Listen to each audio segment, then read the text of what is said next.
ये बात आप जरूर स्वीकार करें कि सोते समय आपको बहुत सावधान रहना है।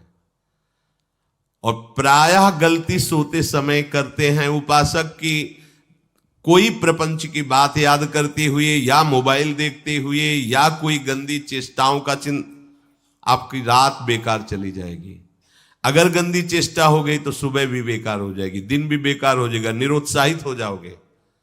सोते समय आपको समय नहीं देना व्यर्थ चिंतन का। उसी समय विषय चिंतन होता है, उसी समय विषय भोग की आकांक्षा जागृत होती, उसी समय विषय देखने की इच्छा होती। मोबाइल है तो जिस समय आप अपनी शैया पर जाएं स्विच ऑफ कर दें।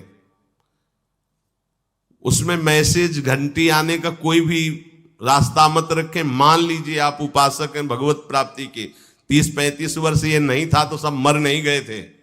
और बोले इमरजेंसी, जब इसकी 30-35 वर्ष से पहले इसकी कोई रचना नहीं थी, मुझे लगता है, क्योंकि 30-35 वर्ष में ही इसका विस्तार देखा है। नहीं तो कभी किसी के पास मोबाइल नहीं। कोई बड़े अधिकारी तो इतना बड़ा वो, इतना बड़ा वाला वो ऐसे रखते थे। नहीं तो मोबाइल तो हमें लगता है 30-35 वर्ष। तो फिर इमरजेंसी कैसे चलती थी? कैसे चलती थी इमरजेंसी? और आप ब्रह्मा हो क्या कि इमरजेंसी संभाल लोगे? स्विच ऑफ करो। जो सब इमरजेंसी संभालने के लिए तैयार रात दिन न सोता है, वो हर समय जागृत रहता है, वो हमारा आराध्य देव है। स्विच ऑफ करो, चिंतन लगाओ श्री जी का। ये जो रात्रि के शयन के समय मोबाइल में इधर उधर दृश्य देखने हैं, अपने सर्वनाश का बीज बोना है। मान लो, हमारी प्रार्थना मान लो, ये उस समय मन आपको परेशान करेगा जब कमरे की सिटकिनी अंदर से बंद होगी। सबसे प्रार्थना है रात्रि के शयन के समय। तो बोले फिर ठीक है 10 बजे तक देख लेंगे मोबाइल, इसके बाद शयन के समय भजन कर लेंगे। होगा ही नहीं। क्या तुम देखना चाहते हो? प्रिया प्रीतम के सिवा और कुछ क्या देखना चाहते हो? वो तो सुभग सुंदरी सहज सिंगार, सहज शोभा सर्वांग प्रति सहज रूप वृषभानुनंदिनी। हमारी स्वामिनी जी की सुंदरता छुपाने के लिए आभूषण पहनाए जाते हैं, औरों को तो आभूषण सुंदरता बढ़ाने के लिए। यहां छवि के छिपाए बे को ऐसे के दास होके क्या देखोगे मोबाइल में? क्या देखना चाहते हो? वासना की क्रीड़ा, और तुम उस क्रीड़ा को देखना चाहते हो? परमार्थ के पथिक हो। देखना है तो प्रभु को देखने की वृत्ति रखो, अन्यथा मूंद लो आंखें। प्यारे, महान फल प्राप्त करोगे। सबसे प्रार्थना है एकांत में मोबाइल रूपी दुश्मन से बचो।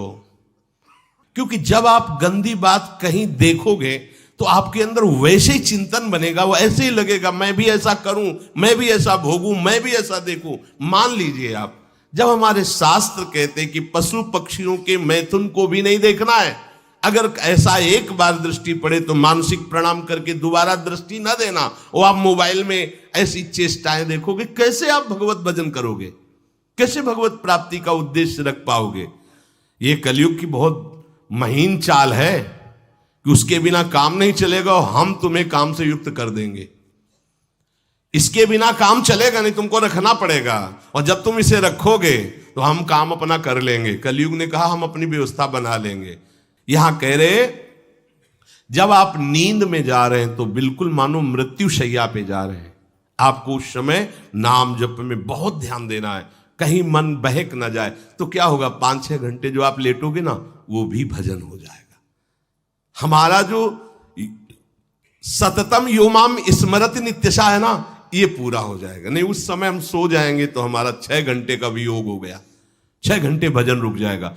और ये 100% पक्की बात अनुभव की कहते हैं। यदि सोते हुए भजन करोगे तो जगते, कई बार तो पकड़ा है कि अगर आधे पद में बेशुद्ध हो गए तो वो पद पूरा जगते ही शुरू हो गया है। मतलब बीच में स्थिति भागवती की रही। जैसे बेहोश करते समय हमने कहा था जब ऑपरेशन के हमें बता देना, तो उनका बाबा अब इंजेक्शन लगाने वाले हैं तो वो 1 मिनट हमें केवल दीजिए, अपनी चित्तवृत्ति। तो जब होश आया तो वही पहले चिंतन चल रहा था, वही चिंतन। जैसे सोने के समय बेहोश हुए तो जगने के समय वही चिंतन, ऐसे ही इंजेक्शन से जब बेहोश हुए और जब होश आया तो वही चिंतन चल। बहुत बड़ा चमत्कार अभ्यास का है। नींद खुले तब से लेकर गाढ़ नींद आने तक स्मरण में कभी रुकना नहीं। और आपको एक छूट दे रहे हैं। कभी कभी क्या होता है कि एक मंत्र में, एक नाम में जैसे बहुत देर अभ्यास करते हैं तो मन उबने लगता है। इसका स्वभाव है, ये अनुभव की बातें कहते हैं। इसका स्वभाव है नवम नवम, नहीं तो ये मतलब, तो इसको हम लोगों ने कैसे फंसाया है।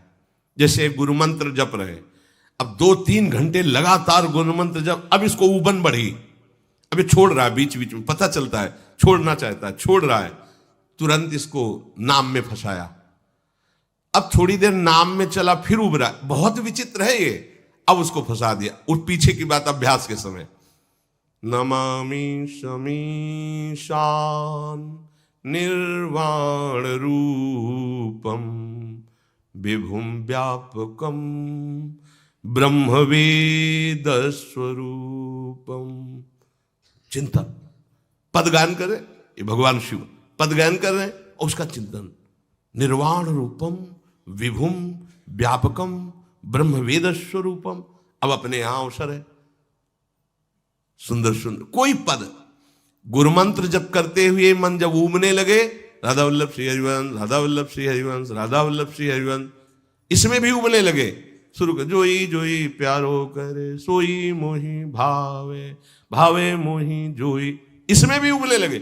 सुधा निधि का कोई एक लाइन ले लो, ब्रह्मेश्वरादि सुदुरूह पदारविंद श्रीमत् पराग परमाद्भुत वैभव, ब्रह्मेश्वरादि सुदुरूह छोड़ना नहीं है, तू भाग में नवम नवम दे रहा हूं, नवम नवम।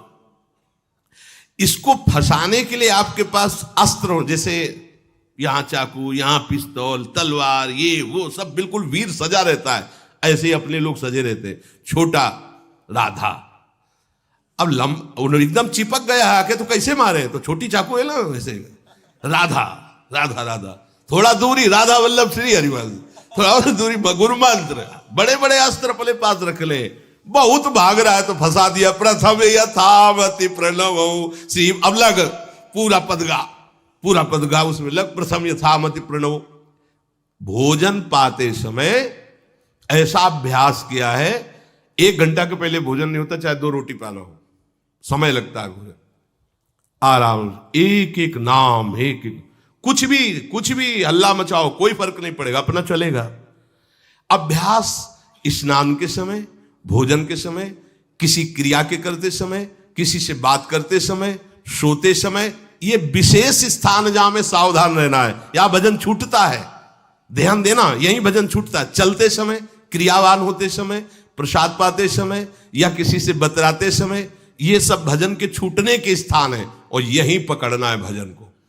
जब आपको बिल्कुल न लगे तो मानसिक सब बंद कर दो और गुनगुनाने लगो, जो धुनी आपको अच्छी लगे उसी में नाम, कोई नाम लेके, संसार का चिंतन न होने पावे, चाहे जो कुछ तुम जहां तुम्हारा मन आवे, गंगावरी गोदावरी, कुछ भी भागवतिक चिंतन के सिवा संसार के चिंतन न होने पाए। पहले ऐसे अनन्य बनो, फिर बाद में अनन्यता आती, रसना कटो जो अनरट। हाँ भी विषय चिंतन कर रहे हैं, प्रपंच कर रहे हैं, बोले रसना कटो जो अनरटो, और नहीं बोल सकते, प्रपंच बोलेंगे बस, रसना कटो, ये शब्द वहां नहीं आते।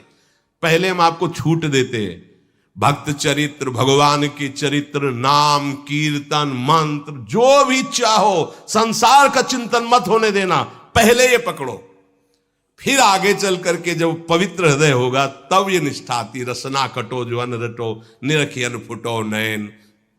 मान लो संसार का चिंतन नहीं करने देना है इसको, आप जैसे बने वैसे करो भागवतिक चिंतन, कोई नाम ले लो, कोई मंत्र ले लो, तुम्हें जो प्रिय लगे। हम छूट देते हैं, ये हम नहीं करें कि रसना कटो जो अन रटो, ये बाद की बात है। हमें पहले इसका संसार चिंतन रोकना है।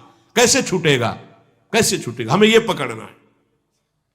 नहीं तो निष्ठा की बात, जो हरि नाम जगत त्रिशिरोमणि वंश बिना कबहू, हरिवंश बोलेंगे नहीं, हरि बोलना नहीं है, हरि बोलना नहीं, क्योंकि जो हरिनाम जगत त्रिशिरोमणि वंश बिना, और हरिवंश बोलना नहीं है क्योंकि प्रपंच में रति। तो क्या करो, जो तुम्हें प्रिय लगे पहले उसे पकड़ो, ये हम अंदर की बात करें, प्रवचन की बात नहीं कह रहे। मन को फंसाना है हमें।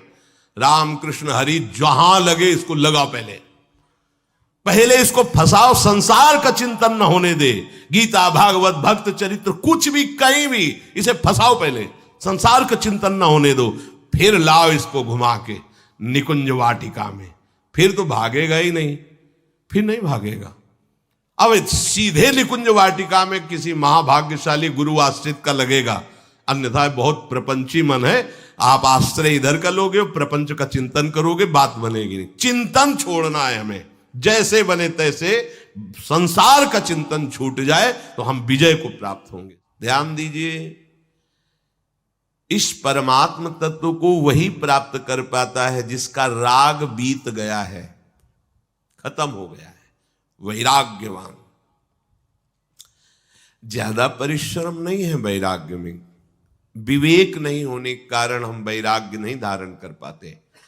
हम बाहरी बातों को वैराग्य ले लेते हैं, ऐसा कपड़ा बदल लेना या कपड़ा ना पहनना या लौकी का कमंडल, मिट्टी का पात्र, तो हम अपने को वैरागी। बात यहां नहीं रुकेगी। वैराग्य का इतना ही मतलब नहीं, ये भी एक बाह्य अंग है वैराग्य का, पर वैराग्य का सच्चा स्वरूप है वीतरागा।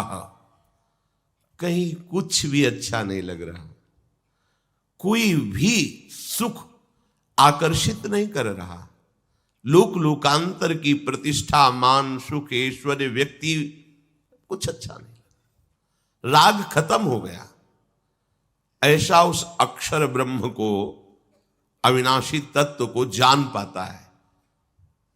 जगते भयो फिरे बैरागी। जैसी हरिवंश प्रपंच बंच सब ये काल ब्याल को खायो। हालत यह है कि जैसे सांप ने मेढक को पकड़ रखा और मेढक सामने पतिंगा को, कीड़े को पकड़ना चाहता है। उसे यह पता नहीं कि मैं खुद किसी का कवल बन चुका हूं, वो एक झटके में मुझे अपने पेट में ले जाएगा। ऐसे ही हम सब हैं, काल के द्वारा ग्रसित है। काल ने हमें पकड़ रखा है, पर हम भोग भोगना चाहते हैं। हम नाना प्रकार की मान प्रतिष्ठा पाना चाहिए, ये पता नहीं एक झटके में हमारा अस्तित्व ही खत्म हो जाएगा। जिनके अंतःकरण में किसी भी व्यक्ति, वस्तु, स्थान, पद, प्रतिष्ठा का राग ही नहीं रह गया है, उसे कहते हैं वैराग्यवान। वीतरागाः, राग ही नहीं है। जिनका अंतःकरण निष्पाप निर्मल हो चुका है, जिनके हृदय में केवल भगवत प्राप्ति की उत्कट लालसा जागृत हो गई है, ऐसा साधन संपन्न उपासक परमात्म तत्व में प्रवेश पाता है। अध्यात्म मार्ग की ऊंचाई पर वो स्थित हो जाता है। यदि छंतु ब्रह्मचर्यम चरंती, जिनकी इच्छा एकमात्र भगवत प्राप्ति की है, यदि छंतो, तो उनको क्या करना होगा? ब्रह्मचर्यम चरंती, ब्रह्मचर्य का पालन करना होगा। प्रत्येक इंद्रियों का निर्विषय हो जाना वास्तविक ब्रह्मचर्य है। केवल जनेन्द्रिय से ही ब्रह्मचर्य को नहीं लेते। हमारी प्रत्येक इंद्रिय भोगों से रहित होकर भगवत अनुराग में, नेत्र प्रभु को देखना चाहते हैं, त्वगेंद्री प्रभु को स्पर्श करना चाहती है, घ्राणेन्द्री प्रभु के श्री अंग की गंध पाना चाहती है, श्रवणेन्द्री प्रभु के वचन सुनना चाहती है। एक एक इंद्रिय अपने प्रभु में लग गई, अंतर्मुख हो गई, बाहर विषयों का त्याग हो गया। इसे ब्रह्मचर्य कहते हैं। पर प्रारंभिक ब्रह्मचर्य में जनेन्द्रिय का ब्रह्मचर्य अत्यंत आवश्यक है। यदि जनेन्द्रिय जन्य व्यभिचार दोष से युक्त है तो कदापि उसे भगवत प्राप्ति नहीं हो सकती। शुभ गति व्यभिचारी शुभ गति चाहे असंभव। और भगवत मार्ग में सबसे बड़ा दुश्मन यही व्यभिचार दोष है, काम। इसी से हमारा हृदय मलिन होता रहता है, अंधा बटे और पड़ा चबाए वाली दशा रहती। कहते हमें 50 वर्ष हो गए। अरे 50 जन्म हो जाए तुम व्यभिचार करो, गंदी बातें करो, गंदे चिंतन करो, सो समय व्यतीत कर, अनंत जन्म व्यतीत हो गए, भगवत प्राप्ति हुई क्या? 50 वर्ष से भगवत प्राप्ति हो जाएगी क्या? 5 मिनट काफी है भगवत प्राप्ति में, एक बार नाम काफी है। वो स्थिति तो लाओ। बार बार बहिर्मुख वृत्तियों के द्वारा विषयों में सुख बुद्धि कर लेने से हमारा सारा का सारा अध्यात्म चिंतन बदलता रहता है, इसलिए लाभ नहीं मिल पाता, एक रस चिंतन नहीं रह पाता। बार बार विक्षेपी विषय करते रहते हो, हम सहते रहते हैं और भोगते रहते हैं। एक बार तो हिम्मत करके उठो, अब लो नशानी अब ना नशई हो, एक बार तो दृढ़ बनो।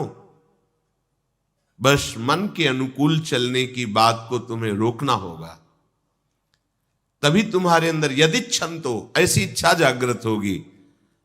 पक्का पक्का ऐसा ही है, जब हम किसी विषय के वेग को सहते हैं, विषय नहीं भोगते हैं, तो मन बहुत जलाता है। उस जलन में फिर एक ही बात होती है, बस भगवत प्राप्ति हो जाए, झंझट खत्म हो जाए। कब तक हम इसमें चलेंगे? एक बार भगवत, वो जलन हम